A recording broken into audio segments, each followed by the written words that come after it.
My name is Lila Hasib, and my legal name is Laura Brown, and I'm from Winston-Salem, North Carolina. I was born on September the 3rd, 1957, and in my family is just my sister, who's 3 years younger than me, and my mother and father. I would say I was close to my sister. She was 3 years younger than me, so she had to follow me around, you know how they do, and do everything that I did when we were growing up. She had different tastes than me. She liked to play cowboys and Indians and things like that, where I was playing with baby dolls and stuff like that growing up.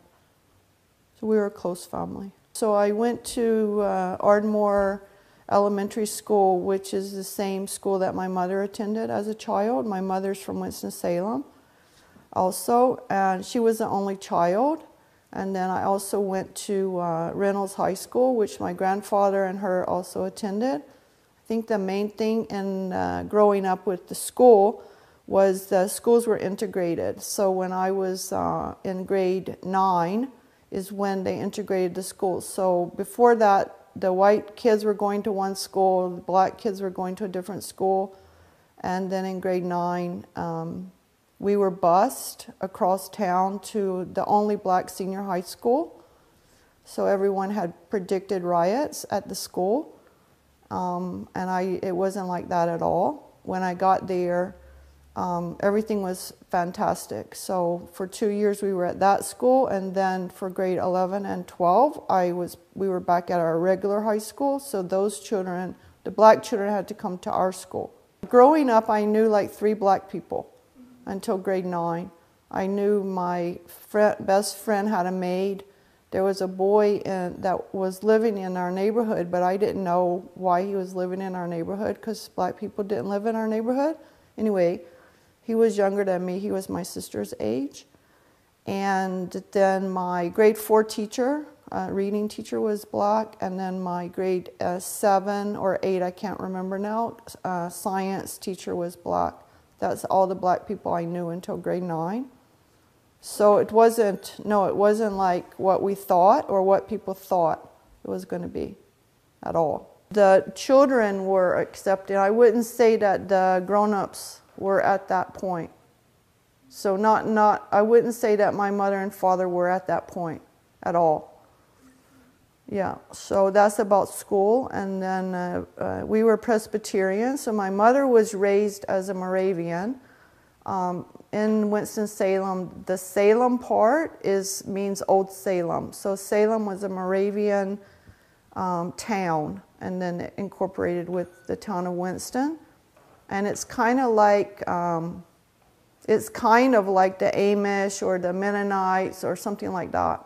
They were very strict growing up. Later on, I found out that my mother wasn't brought up as a small child in the Moravian church. She was with the Christian Congregational, which I can't find out much about. And World War II had started, and the preacher said something against Hitler, and my grandfather, my mother's father, didn't like that, so he left the church and went to the Moravians. So my grandfather's family were German. So I don't know more about that and why he was upset when they said something against Hitler. So as I was saying, my mother was brought up Moravian, and then she changed to Presbyterian when my dad and her got married. My father was brought up Presbyterian, but he didn't attend church very often. But they thought it would be better to have one religion or one, whatever, for the children. So my mother and father were members of the beginning families that started the church in Winston-Salem. There were other Presbyterian churches around, but they wanted one, I guess, in their neighborhood. So they started it in the basement of a pharmacy. And so as soon as, I was born and whatever, they were big members of the church. There were maybe 100 people in the church only, not 100 families, 100 people. So I grew up in the church. We went to Sunday school and church every Sunday. My mother was in the choir. I was in the choir. There was this youth group. There were 4 girls that were the same age, me and 3 other girls, and maybe 4 boys. So we had a very small but close youth group that did a lot of things together. So in 1975, I went to University of North Carolina at Charlotte, and I met a man there that was Iranian, who later became my husband. And the first day that we met, he started talking about Islam to me. I didn't know anything about that religion. I never even heard of it before in my life. So he was telling me that Jesus wasn't the Son of God, and the summer before I went to university, I had been in a Bible group, and we were studying the Bible really, very heavily. He was telling me that Jesus wasn't the Son of God, that God doesn't demean himself to become a person on the earth and eat food and so forth. So I couldn't really understand what he was saying, because Jesus definitely was the Son of God. He died on the cross, and if I don't believe that, I'm going to hell. And that's what we were taught, and that's what I believed. So he just continued talking to me slowly, and he was telling me some things like, how people progress through the ages, and different prophets brought different laws, and he was talking to me about it. So I started understanding some of the points, and I went to the library on campus, and I got a book out, and I remember writing Surah Fatiha in Arabic. I still have that paper, and in English. And I was living in the dorm, and I also remember taking a prayer, like a towel, and praying in my dorm room, like I saw him doing sometimes.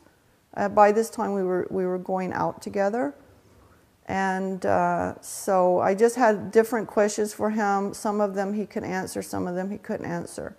Then I went to the library again, and I took out a big book that had different schools of thought. So all the 5 schools of thought were in this book. And we actually have this book now that my husband bought recently, because I never could find that book later. So I was looking at all the different rules about the book, in the book about the different schools of thought, and so I started to understand more and more about Islam. But still, I wasn't convinced. The belief that Jesus is your Savior is very, very strong. So you can't just not believe that. You have to really be sure that that's not true. So what happened, like I said, I met him in 1975. He was Iranian, and during those days there was a big upheaval in his country. So the Shah of Iran and Imam Khomeini and so forth and so on, and that just kept getting bigger and bigger and bigger. So that was interesting to me also, because one of the first things he told me is that the United States supports corrupt governments. And all I knew about the United States was they helped people all over the world, right? That's all I knew. They gave charity and so forth, and they came to the rescue of everyone. So a lot of the ideas he was telling me was completely the opposite of what I knew growing up. So as I was, seeing more and more about what was going on in Iran, and you have to remember that the women, especially from 1977 and 78, the women were coming out in the streets of Iran in black chadors, and Nightline news thing started every night showing this phenomena, and they were saying death to the United States, and so it was a big deal. And I think the politics of the religion started to take hold on me more than let's say, the spiritual aspects of Islam. So the political climate and the political militancy, maybe, was very interesting to me, and especially because it was dealing with my country, who supported the Shah and stuff. So I started studying more and more about the religion. I had 3 questions that he couldn't answer. And I think the reason he couldn't answer them is because he was a man. You have to also understand that I was in Charlotte, North Carolina. There were like 3 Muslim women on campus or in the whole city. One of them wasn't practicing, the other two are sisters, so I finally met one of them. She's the one that gave me, her name was Mushkan. She was also Iranian. She gave me my National Balaga, which is political and a little bit spiritual inside.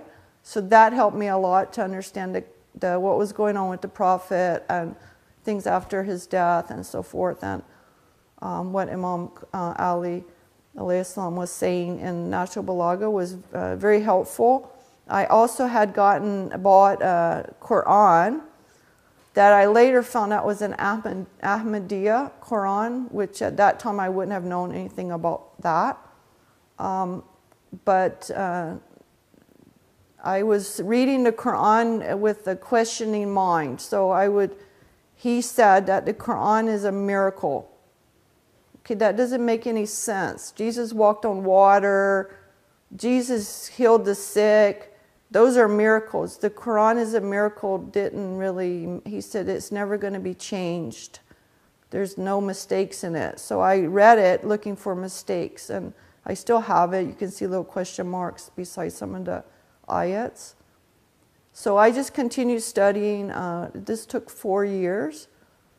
In 1979, Imam Khomeini came back to Iran. I graduated from university. He left right before I graduated to go home to see what's going on and to see what he could do to help. And when he came back, I was in summer school. I was thinking about becoming a teacher. And then everyone said, you should go and work in the embassy of Iran in Washington, D.C. They need English speakers, and they need English typists and English, people that can write. So I applied to go work in the embassy in Washington, D.C., and I got an interview. And I went to the interview, and I got the job, and this job was going to be with the cultural and press attaché. So it was going to be on the main floor. If you look at the embassy, it's on the left side in the front office. It was huge, and I had a huge room as the secretary of this guy. His name's Mansour Farhang. So we moved to D.C. in the middle of October. We got there 1979 on a Wednesday. I got my 3 questions answered right away by the women who were working in the embassy, and a lot of other things. And on the Sunday, I accepted Islam. So I knew I would become Shia because I had already studied the other schools, and that made more sense, and so forth. Yeah, I became Muslim on that Sunday. My 3 questions I wanted answered before I took the final step were all about women, but I wasn't a feminist at all. So one of them was, why do women have to pray behind men? One of them was, why can't a woman be a judge? I had finished my degree in criminal justice and psychology, and I wanted to be a probation officer for juveniles. So I didn't understand why women couldn't be judges. And the third one was, why do women have to wait 3 months before they can remarry? Or whatever, or 4 months, whatever the ruling is. Why do they have to wait?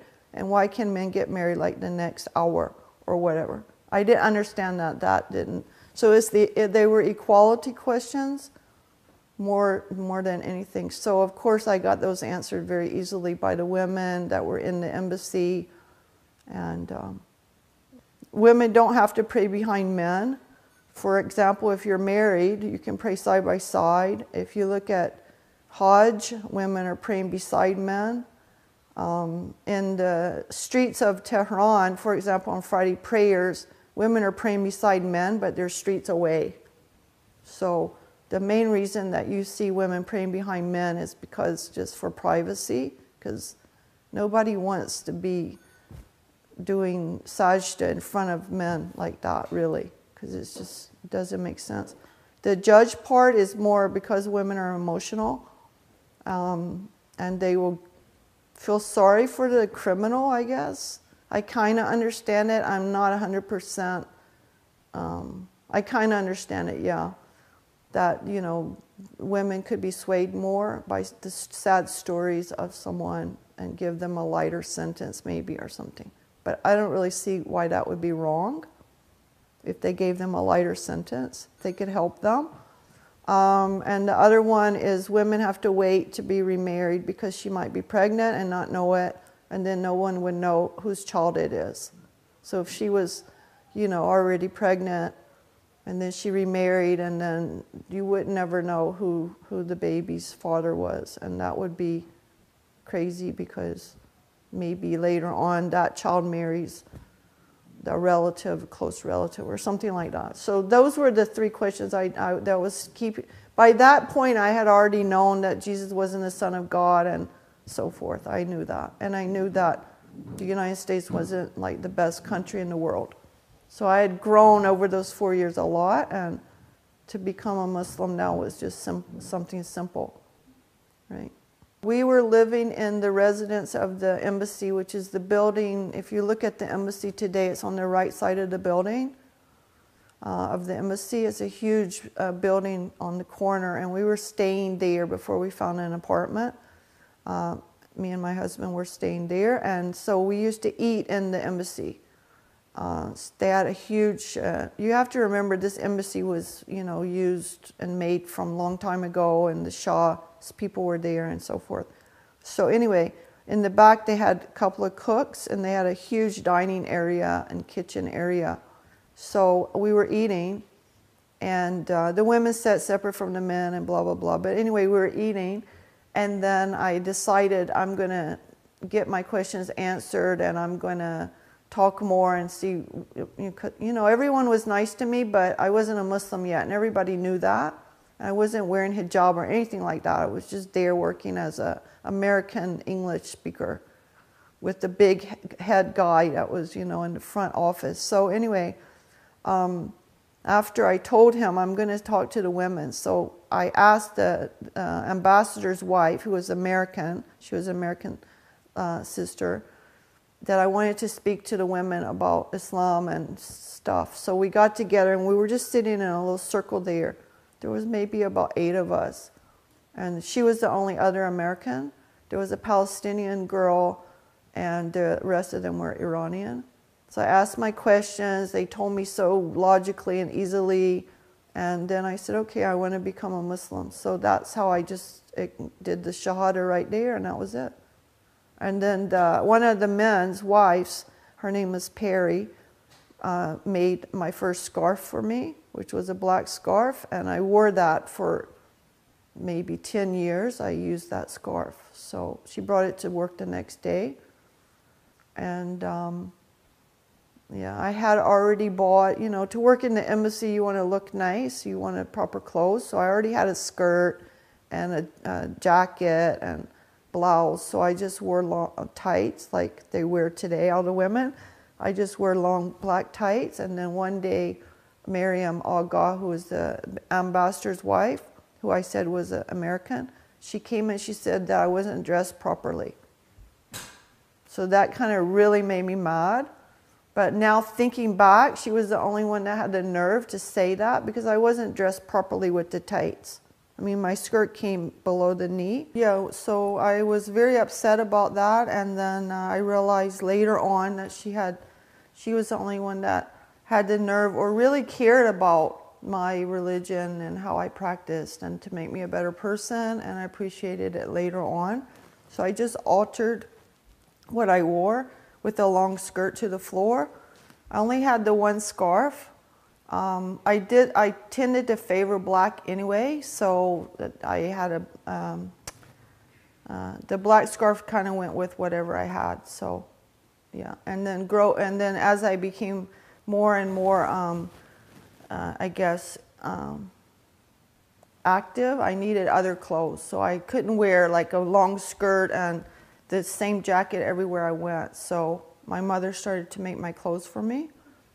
She made almost all of my clothes, and like the style I have on, she didn't make this dress, but it's the same style that she made. I have 2 styles of dresses, and she made them all for me. Well, when I went in that book and I saw all the rulings for the 5 schools of thought, the only one that made any sense was the Jeffrey school, and then reading Natural Balaga, and of course my first husband was Shia, and most of the people that I knew were Shia, so it was just easy for me, and it was more logical, it made more sense for me.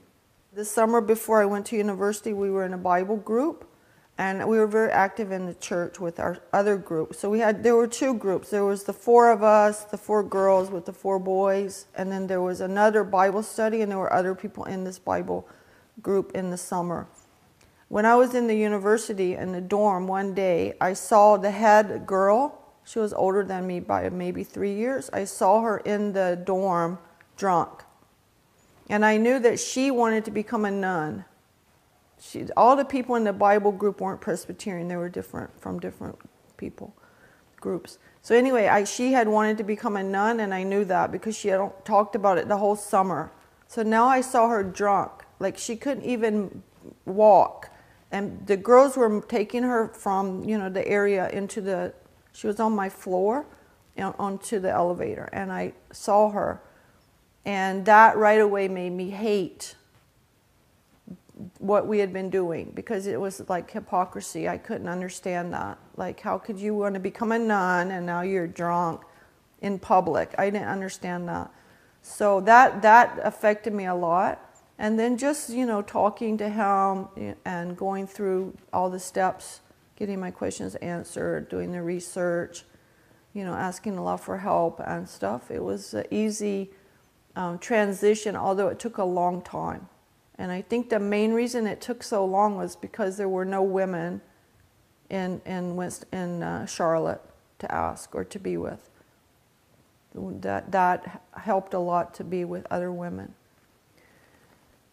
I think that my reversion to Islam didn't really matter to them at all. I think the Iran piece of this whole puzzle was much more upsetting to my family, because don't forget that I came there the middle of October. On November the 4th, they took the hostages in Iran, and I'm working in the Iranian embassy. So, like, I was very young, and I think they thought I didn't know what I was getting myself into.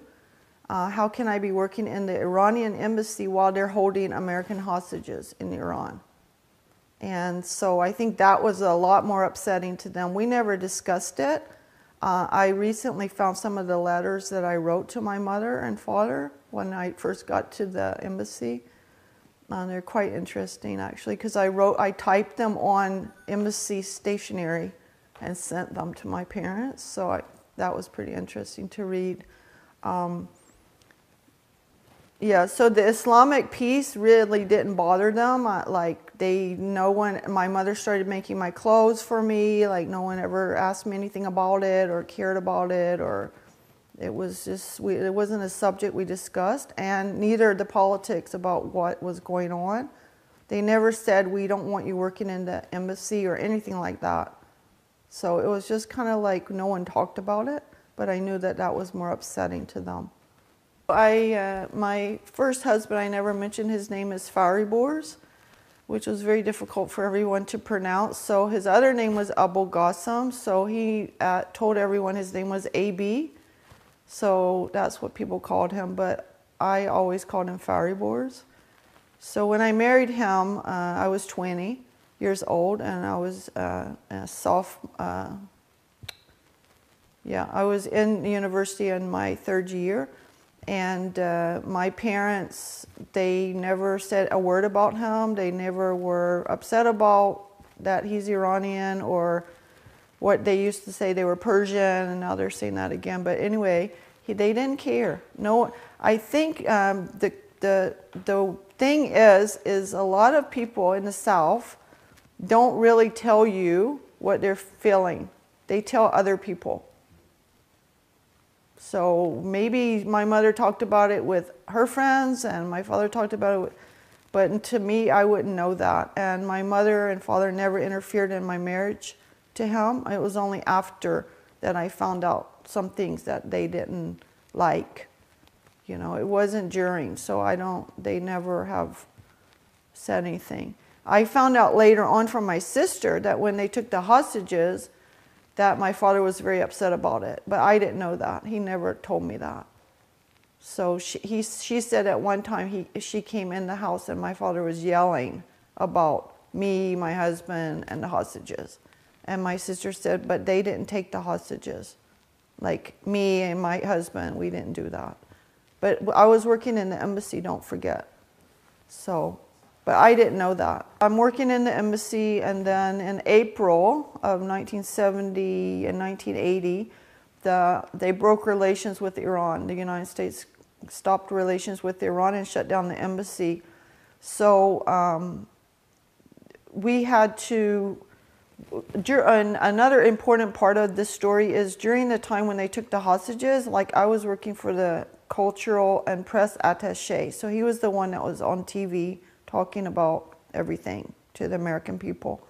So we started a campaign of letter writing. The school children all across the United States were writing letters to the embassy, release our hostages.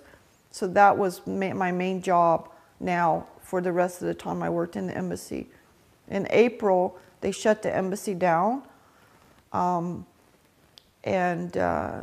mom's friend was a newspaper reporter in Winston-Salem. So he had called my mother right before they shut the embassy down and wanted to know about, somehow he found out I worked in the embassy. I don't know how that happened. Anyway, he wrote a really terrible article about me and my husband about us closing the embassy in the Winston-Salem newspaper. And it was called a Winston-Salem Connection. And it said that I was there shredding documents. I didn't even know what a shredder was. I didn't even know they had such a machine, right? We were still working on letter writing about, at the very end. So so now I didn't have a job. My husband didn't have a job. He didn't ever have a job actually in the embassy. He was helping, but he didn't work. So we didn't have any money. And then I started working in a Muslim school. And right after that, I had my first child, Hussein. And then after that, I had another child, Mehdia. And I was now working as a school teacher in the Muslim school in D.C. And when Mehdia was 5.5 months old, my husband left me and went back home to Iran. And he came back in January, and we got divorced on February 9th of 1986. And then in the summer, I came up to Canada for a Hajj conference. The brother Zafar Bangash, who's the main guy at the Crescent International newspaper, he and some other people put on Hajj conferences all the time in the summer, every year. And I had been to one before, so I decided I would come up to one that summer in '86. I left my kids at my mother and father's house and I flew up here. And I wanted to get remarried, like immediately. So on the 13th of July, I met my present husband, Ali. And that happened because I had a friend here, kind of a friend. I mean, I didn't really know her, but I kind of knew her from the previous Hajj conferences. And she knew Ali through her husband. So we were introduced to each other and talked on July 13th, and we were married 10 days after that. So now it's been 27 years we're together. My husband, Ali, and I, we have 3 children together. When we got married, Mehdia and Hussein came with me to Canada, and it was 1987 in January when I came up here, and so Ali raised my children, my 2 children, and then we had 3 children together, Hadi, Sakina, and Muslim. Since I've been in Canada, I first was working at East End Madrasa as a teacher on Sundays. And then I was working for Crescent International newspaper with Zafar Bangash and Latif Owaisi. The newspaper is still in publication. I was the main typesetter, or the only typesetter, and I started to have a byline, so I was doing my own writing for them. Then the Jaffrey Islamic Center wanted to start a school, so I was on the board of directors of the school and helped to establish the school. I wanted to go and get my teaching degree so that I could work at the school. Like I said, I was working in Muslim school in Washington, D.C., but I didn't have a teaching degree. So I went to Windsor, Ontario to get my teaching degree. And then I was expecting my last child.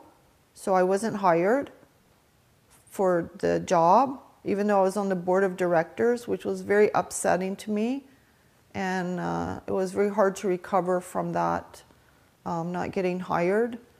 Muslim was born, and unfortunately I wasn't well when he was born. So I think it all worked out in the end that I couldn't have come back to work, so soon like I had thought I would. And then the next year I started working at Asadiq Islamic School, which is the name of the school. And I stayed there until January of 2001. And then I went into the public school system. So right now I teach special education in the primary division at a public school in Richmond Hill. In the reality of it, no one asked me much, and I'm not that open to talking about it. I think there's some experiences I've had, especially, I can't really explain it, but I'll give you one example. I was in a store with my mother looking for material. This is in North Carolina when I was maybe 35 or something. And some lady came up and asked me, "Why do you wear that?" And I just walk off. I really don't have the time of day or the patience, maybe is the word, to deal with ignorance. And I'm trying to, when I'm at school, I'm trying to do my job, and no one really asks me questions about it. I don't know if that's right or wrong, but I just don't have the patience for a lot of ignorance. I think in today's society, most people know about Islam, and if they really want to sit down and ask me questions, they would say that. Can we sit down and, ask questions? We were in the hospital yesterday visiting someone, and the nurse came in and said to the patient, who's a Muslim sister, "Oh, I didn't recognize you because of your hijab." Because my husband was there, so the sister put on her scarf, right? That's what I expect from Canadian or American people. They should know the word hijab, they should use the word, they should be respectful about Muslims, and they shouldn't be so ignorant. No, I'll give you another point, and this is very interesting. When I quit working at Asadiq school, I was very upset, and that's a whole different story. But when I came home, Maulana Bakri, who married me and my husband together, and I taught some of his children at the school, called me at home on the phone and said, "I heard that you quit." And I said, "Yes, I did." And he says, "Well, good, you can give dawah in the public school system." And I said, "Another job I have to do." So just by me being in the public school system, I feel like I'm doing dawah for the Muslim kids that are in the school system. I'm present. If they have a problem, they can come to me. But I'm not the token Muslim that has to always be standing up for, I'm not the one doing the Eid presentations or the one that's staying in the library with the kids when they're fasting. And other people have to do that too, not just me. So I never have played that job, like the token Muslim woman or something. So I'm just another staff member, and I'm representing Islam, as a role model. And there's so many Muslims in my school from so many places, and they have the courage, I guess, to wear hijab, the girls, and they're just, I think, proud that there is one Muslim working in the school that understands their holidays and their things, Islam is because Islam is your total way of life, it encompasses every aspect of your life. It didn't change my life, it made my life better. You know what I mean? Like, it's the whole deal. So because it's covering every aspect, your spirituality, your politics, your relationships with other people, your relationships with your family, just, you know, everything, your work, everything. So whenever I think about doing something, I always, you know, have to follow what Islam's saying, or so that's kind of covered like my work. So for example, there's so many jobs I would never do because Islam wouldn't be happy with that job, you know, or Allah wouldn't be happy with that job. So Islam is just everything that is important is in the religion. So I can't say it changed my life because I was young when I became a Muslim, and it is my life.